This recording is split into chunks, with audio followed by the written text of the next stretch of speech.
the heart of the wild Arizona frontier. A widow faces hunger, danger, and an uncertain future, until a stranger appears with a promise that could change everything.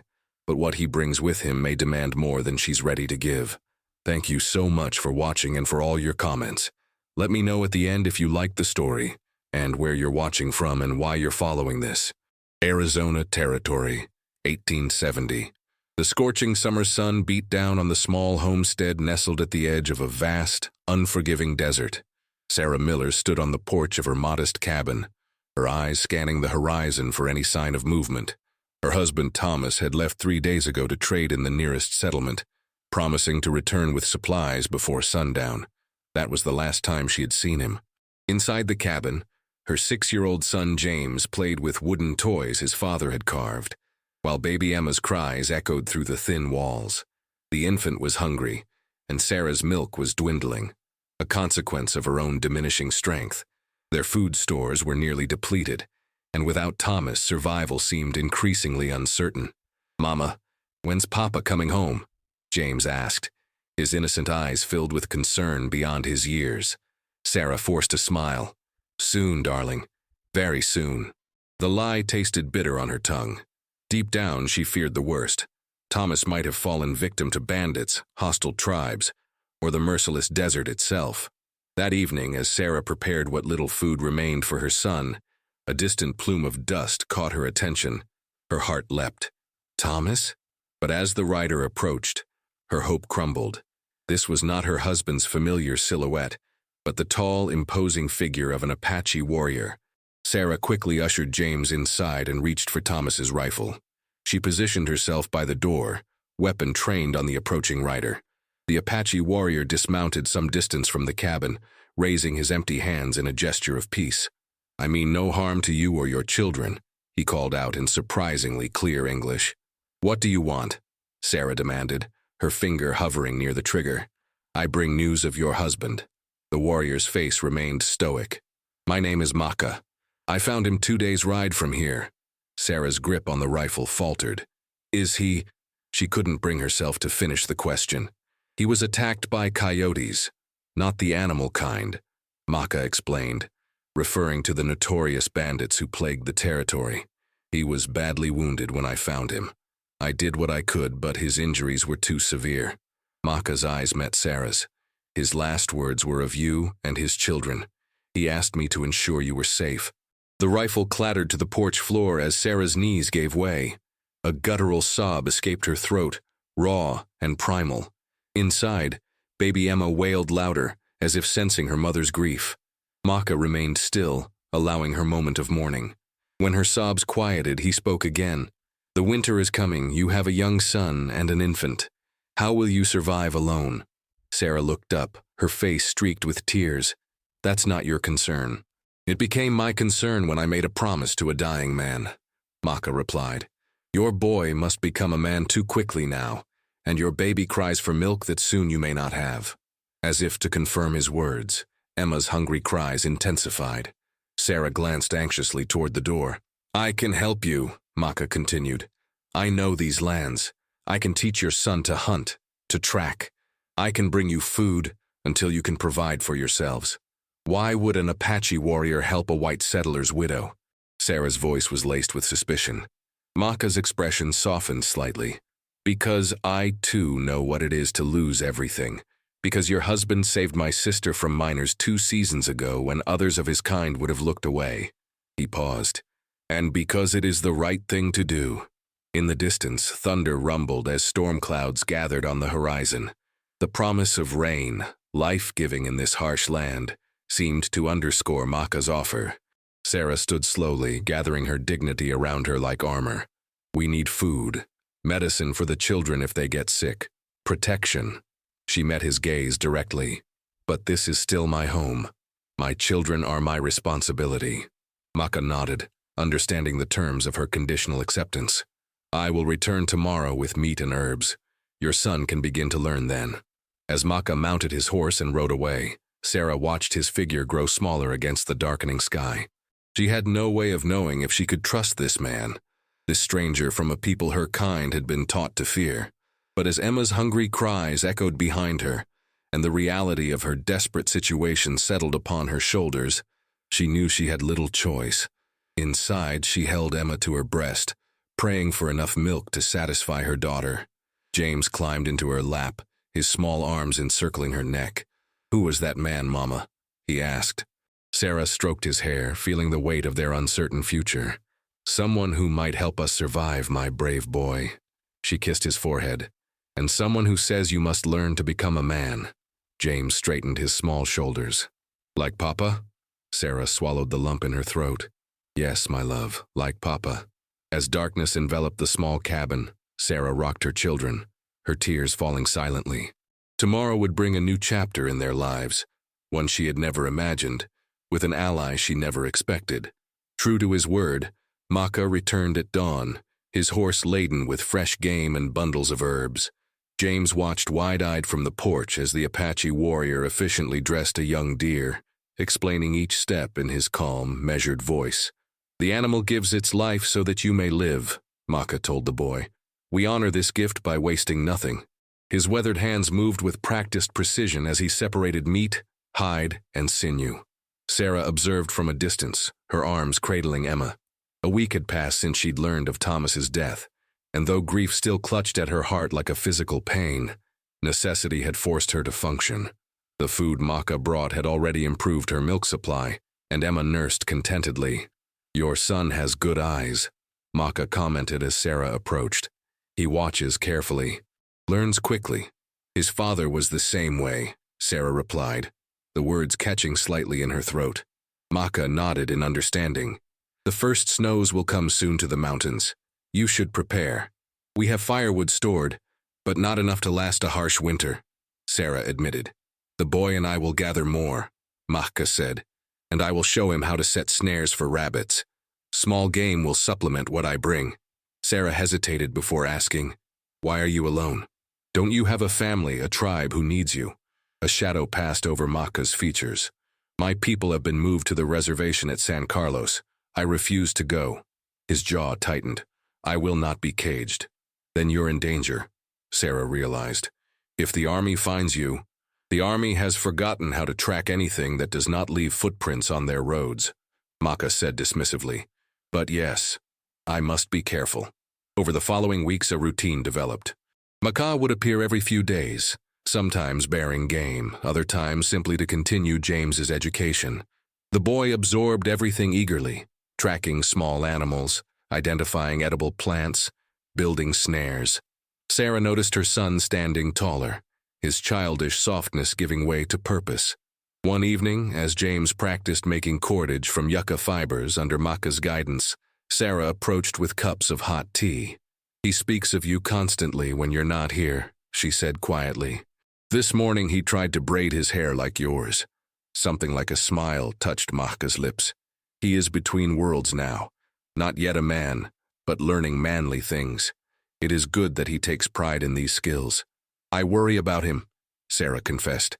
"He barely mentions his father anymore." Maka accepted the tea, his dark eyes thoughtful. Children adapt more quickly than adults. They must, to survive. But do not mistake his focus for forgetting. Later, after James had gone to bed, Sarah found herself sitting across the fire from Maka, an unexpected companionship forming in the comfortable silence. "You never told me how you learned English so well," she remarked. Maka stared into the flames. "I was taken to a mission school as a boy. The priests believed they could civilize me." His voice held no bitterness, only a matter-of-fact acceptance. "I learned their language, read their books. When I was 16, I returned to my people. Was it difficult going back?" "Yes." Maka's gaze met hers. "I was caught between worlds, too Apache for the white man, too white-thinking for some of my people. But I found my place eventually." "And now?" Sarah asked. "What is your place now?" "Now I am free," he said simply. "I answer to no one but myself and the land, and to a promise made to a dying man," Sarah added softly. Maka nodded. "That too." As autumn deepened, bringing colder nights and golden days, the dynamic between them shifted gradually. Sarah found herself watching for Maka's approach, not merely for the practical help he provided, but for his presence itself. James had taken to running to meet him, proudly displaying new skills or discoveries. Even baby Emma seemed to recognize him, cooing and reaching out pudgy hands when he entered the cabin. Sarah noticed how gently the warrior's calloused fingers clasped the infant's tiny ones, his stern face softening momentarily. The first snow came earlier than expected, a sudden heavy blanket that transformed the landscape overnight. Sarah woke to find James already outside, trying to follow deer tracks as Maka had taught him. She called him in for breakfast, watching his rosy-cheeked excitement. "Do you think Maka will come today?" James asked, spooning food into his mouth. "I want to show him I can read the snow signs." "I don't know, sweetheart. The weather might keep him away." But by midday, Maka appeared, his horse pushing through drifts, his dark figure stark against the white landscape. James rushed to meet him, chattering about the tracks he'd found. "Good," Maka nodded approvingly. "But did you see the fox that crossed behind your cabin before dawn?" James's face fell. "No. Next time," Maka assured him. "Your eyes are getting sharper each day." As Sarah watched them together, her son looking up with admiration, Maka patiently explaining, something tightened in her chest. Gratitude, yes, but also a more complicated emotion she wasn't ready to examine. That evening, when James had fallen asleep exhausted from playing in the snow, Sarah and Maka sat by the fire as had become their custom. "The winter will be hard," Maka said. "I may not always be able to come as regularly." Sarah nodded, trying to mask her disappointment. "We'll manage. You've taught James so much already. He is still very young to shoulder a man's responsibilities." "Yes," Sarah agreed, looking into the flames. "But he's all I have." She hesitated. "All we have." Maka studied her face in the firelight. "You are stronger than you know, Sarah Miller. You will survive this winter, and many more." It was the first time he had used her name. The sound of it in his voice stirred something unexpected within her. "And you?" she asked. "Will you survive the winter? Alone in the mountains?" "I have survived many winters," he replied, "but I admit this one feels different." Their eyes met across the fire, and neither looked away. In that moment of silent acknowledgement, something changed between them, fragile and undefined, but undeniably present. Outside, the snow continued to fall, isolating the small cabin in its silent embrace. Inside, beside the warmth of the fire, two people from different worlds found themselves drawn together by circumstance, bound by a promise, and perhaps by something more. The winter deepened, transforming the landscape into a stark tableau of white and gray. January brought bitter cold that seeped through the cabin walls and froze water buckets overnight. Sarah worked constantly, chopping wood, melting snow for washing, preserving what food they had, and caring for her children. James continued to develop skills under Maka's tutelage, his small hands becoming increasingly capable at setting snares and identifying animal tracks. Maka's visits grew less predictable as heavy snowfalls made travel treacherous, but he never stayed away for more than a week.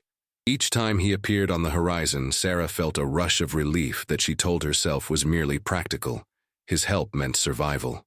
One particularly harsh morning, Sarah awoke to find Emma feverish and fussy, her small face flushed, her breathing labored. "James," Sarah called, trying to keep the panic from her voice. "Fetch more wood for the fire. We need to keep it hot." By midday, Emma's condition had worsened. She refused to nurse, her tiny body radiating heat, her cries growing weaker. Sarah bathed her with cool water, whispering desperate prayers as she worked. "Will Emma die like Papa?" James asked, his young face solemn with worry. Sarah pulled him close. "No, sweetheart. She's very sick, but we're going to make her better." The words sounded hollow even to her own ears. As dusk approached, bringing with it plummeting temperatures, Sarah heard the familiar sound of hoofbeats. Maka appeared, his horse pushing through snowdrifts, his breath clouding in the frigid air. "The baby is sick," Sarah said by way of greeting, her voice tight with fear. Maka dismounted quickly, following Sarah into the cabin. He examined Emma carefully, his expression grave. "Lung fever," he diagnosed. "Many children have fallen ill in the settlements." He reached for his saddlebag. "I brought medicines thinking they might be needed." Sarah watched as Maka mixed herbs with hot water, creating a pungent-smelling paste. "Place this on her chest," he instructed, and she must breathe the steam from this tea. Through the night, they worked together. Mahka boiled more medicinal herbs, filling the cabin with aromatic steam, while Sarah held Emma, coaxing her to take tiny sips of the healing tea. James fell asleep on his pallet, exhausted from worry and the task of keeping the fire stoked. In the quiet hours before dawn, with Emma finally sleeping more peacefully in her cradle, Sarah found herself sitting beside Mahka at the table. "Thank you," she whispered, her voice rough from fatigue. "I was so afraid." "She is strong like her mother," Mahka replied. "But the danger is not past. The next day will tell." Sarah nodded, suddenly overwhelmed by emotion. The stress of the day, combined with weeks of grief and struggle, broke through her careful composure. Tears slid down her cheeks. Without speaking, Mahka placed his hand over hers on the table, a gesture so simple yet so profound that Sarah's breath caught. His palm was calloused but warm, his touch gentle. "You are not alone in this," he said quietly. Sarah looked up, meeting his gaze. In the lantern light, his eyes held compassion and something deeper that made her heart quicken. "When Thomas died," she said hesitantly, "I thought everything solid in my world had crumbled. I couldn't see a path forward." She turned her hand beneath his, their fingers intertwining. "I never expected to find help from an Apache?" Mahka finished, a hint of wryness in his tone. "From anyone," Sarah corrected. "I expected to face it all alone." The moment stretched between them, charged with unspoken feelings. Then Emma stirred, breaking the spell. Sarah withdrew her hand, moving to check on her daughter. By morning, Emma's fever had broken. She nursed hungrily, color returning to her cheeks. The crisis had passed. "You saved her life," Sarah told Mahka as he prepared to leave. The storm had cleared, revealing a crystalline day of blinding whiteness. "The plants saved her. I merely know which ones to use." His modesty did not diminish the gratitude Sarah felt. James tugged at Mahka's buckskin jacket. "Will you teach me about the healing plants too?" "Yes," Mahka promised. "When spring comes and they begin to grow again." "When will that be?" James persisted. Mahka knelt to the boy's level. "The earth is sleeping now, gathering strength beneath the snow. When it awakens, we will see the first green shoots." He pointed to the distant mountains. "The signs are there for those who know how to read them." After Mahka departed, Sarah watched James practicing his knots by the fire, Emma sleeping peacefully in her cradle. For the first time since Thomas's death, she felt something like hope taking root within her. Fragile but persistent, like the plants Mahka had described waiting beneath the snow. February brought relentless storms that isolated the cabin for days at a time. During one such blizzard, with wind howling like banshees around the eaves, Sarah was startled by a pounding at the door. She opened it to find Mahka, half frozen, leaning heavily against the doorframe. "I was caught in the storm," he explained as she helped him inside. His clothes were stiff with ice, his face raw from the wind. "You could have died out there," Sarah exclaimed, helping him remove his frozen outer garments. "I have sheltered in worse," he said, but accepted the blanket she wrapped around his shoulders. James ran to fetch more wood for the fire while Sarah prepared hot coffee. As Mahka's body thawed, he revealed the purpose of his dangerous journey. "Soldiers have been patrolling closer to these foothills," he told her quietly, when James was occupied with his toys. "They're looking for renegade Apaches who refused the reservation." Sarah's heart sank. "Looking for you." Mahka nodded. "I may need to move deeper into the mountains for a time." "But the winter," Sarah began, "is less dangerous than a cavalry patrol," Mahka finished firmly. The storm raged for 2 more days, making travel impossible. Mahka slept near the hearth, while Sarah and the children occupied the cabin's small bedroom. Despite the cramped quarters, there was a comforting domesticity to their forced cohabitation. James delighted in having his teacher constantly available, while Sarah found herself enjoying the simple pleasure of adult conversation after months of isolation. On the evening before the storm finally broke, as James slept and Emma dozed in her cradle, Sarah and Mahka sat before the fire, their voices low. "What will you do when spring comes?" Mahka asked. "This land is difficult to farm alone." "I've been thinking about that," Sarah admitted. "Perhaps we should leave, find a town where I could work." Mahka's expression grew troubled. "Towns can be unkind places for a woman alone." I'm stronger now than I was, Sarah said. Thanks to you. There is another possibility, Maka said cautiously. He seemed to be weighing his words carefully. My people had a tradition before the reservations. When a woman lost her husband, sometimes his brother would step forward to provide for her and the children. Sarah looked at him questioningly. Thomas had no brothers. No, Maka agreed, but he had someone who promised to watch over his family. The implication hung in the air between them. Sarah's heartbeat quickened as she realized what Maka was suggesting. You mean, I would stay, Maka said simply. Help you work this land, teach James. Watch Emma grow. He met her gaze steadily. If that is what you want. Sarah's mind raced. Such an arrangement would be unthinkable in the world she had come from. A white settler's widow and an Apache warrior. The mere suggestion would scandalize any proper community. Yet here, miles from the nearest settlement, facing the harsh realities of frontier life alone with 2 young children.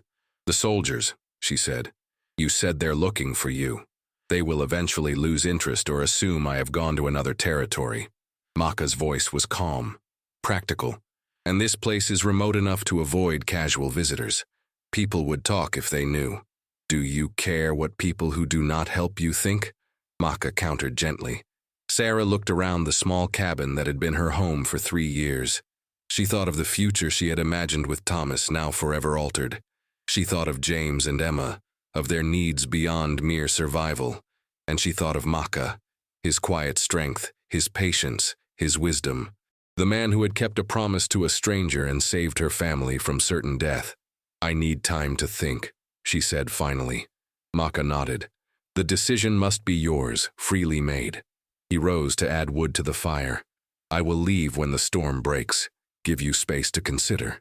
As Sarah lay awake that night, listening to the wind gradually diminishing outside, she realized that the prospect of Maka's extended absence brought not relief, but a hollow feeling of loss.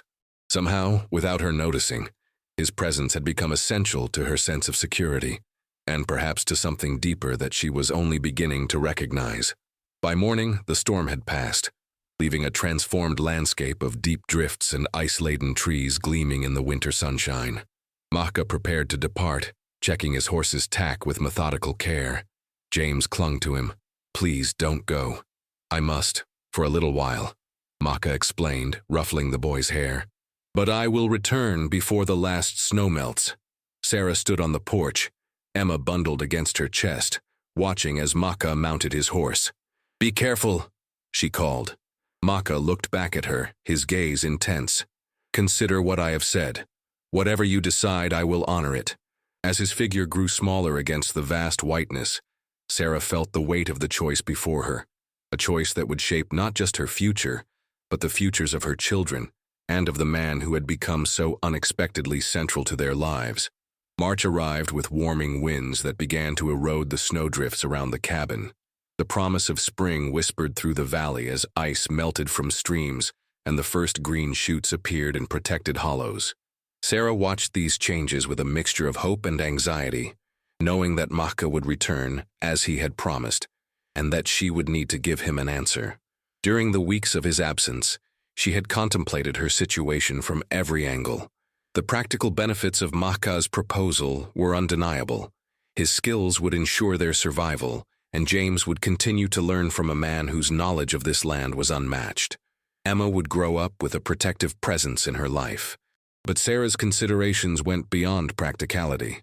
In Maka's absence, she had been forced to acknowledge how deeply he had come to matter to her, not just as their savior and provider, but as a man whose quiet strength and integrity had earned her profound respect, and perhaps something more.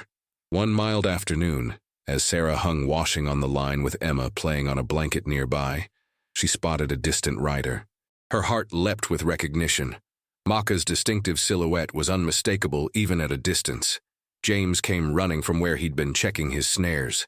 "Maka's back!" he shouted, already sprinting toward the approaching figure. Sarah watched as Maka dismounted to greet the boy, lifting him easily onto his shoulders. The sight of them together, James chattering excitedly, Maka listening with his characteristic patience, cemented something in her heart. By the time they reached the cabin, Sarah had composed herself, though her pulse still quickened as Maka approached. "You look well," he said, his eyes taking in her appearance. "The children, too."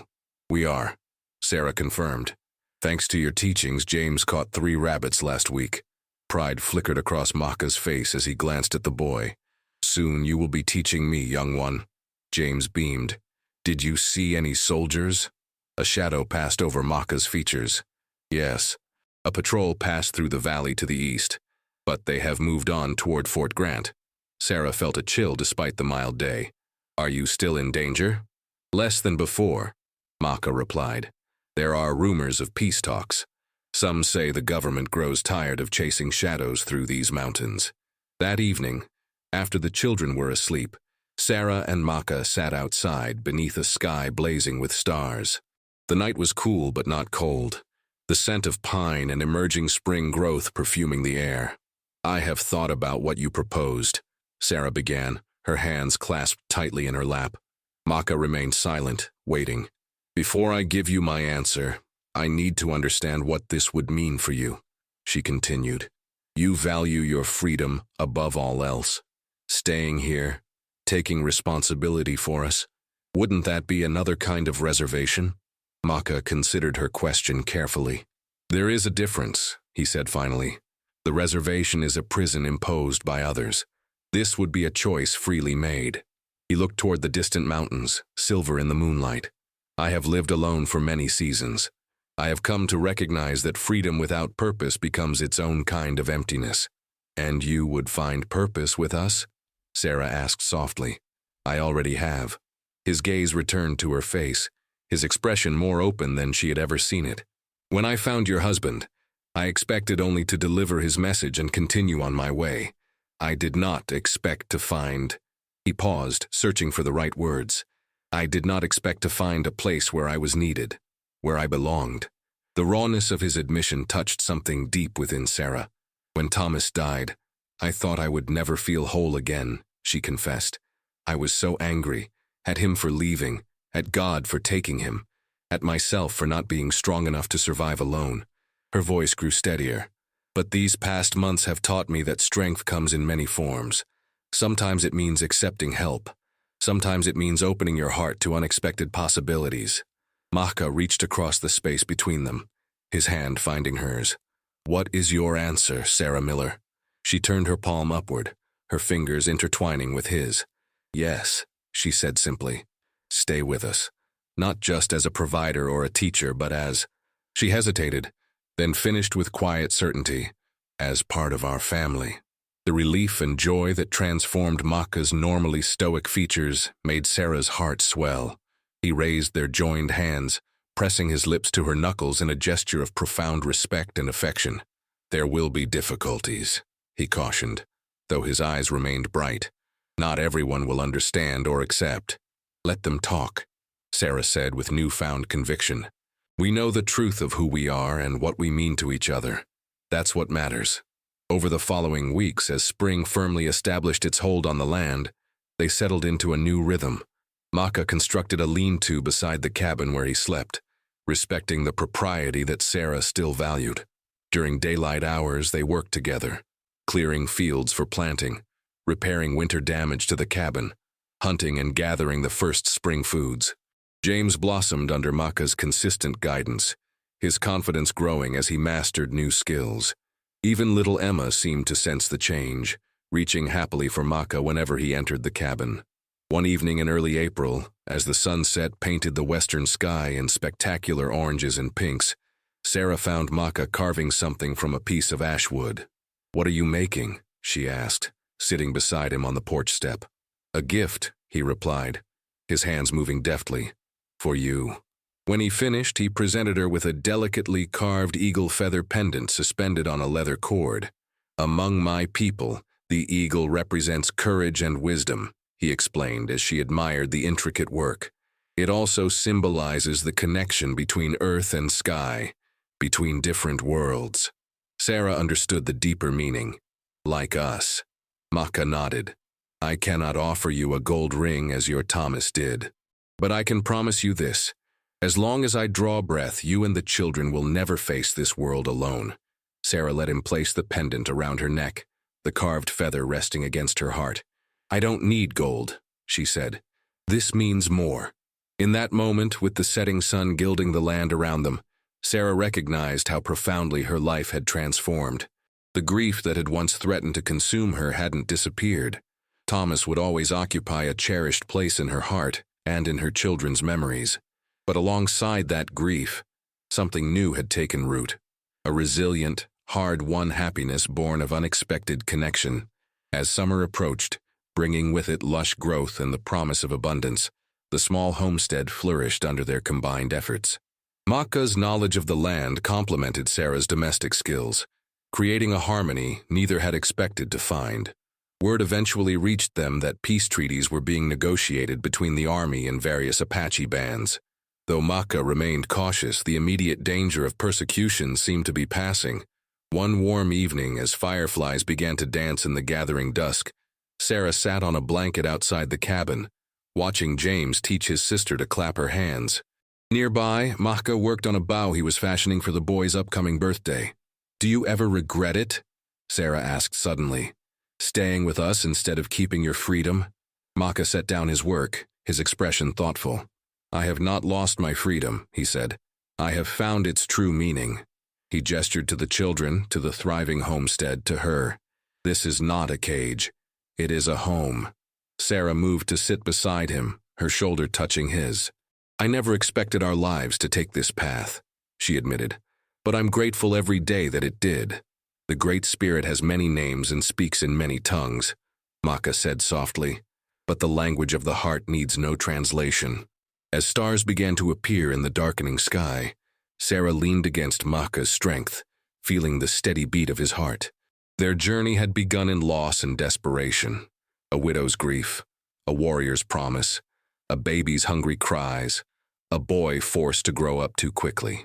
But from those broken beginnings, they had forged something whole and precious, a family bound not by blood or convention, but by choice and deep respect. The road ahead would hold challenges, Sarah knew. The outside world might never fully understand or accept the life they had built together. But here, in this valley nestled between mountains and desert, they had created their own world, one where different traditions could coexist, where loss could give way to new beginnings, where love could transcend boundaries. As night fully claimed the sky, Maka's arm encircled her shoulders, a protective gesture that had become as natural as breathing. Together they watched over their children, their home, their shared future unfolding beneath the vast canopy of stars. "Your boy has become a man," Maka whispered. "Your baby no longer cries for milk. And you, Sarah Miller, have become the strongest woman I have ever known." Sarah smiled in the darkness, her hand finding his. "And you, Maka, have become the heart of our family." In the gentle symphony of night sounds, crickets chirping, a distant owl calling, the soft breathing of their sleeping children, they found the perfect harmony of their unlikely union. Different worlds had collided, and against all odds created something beautiful and enduring in the process.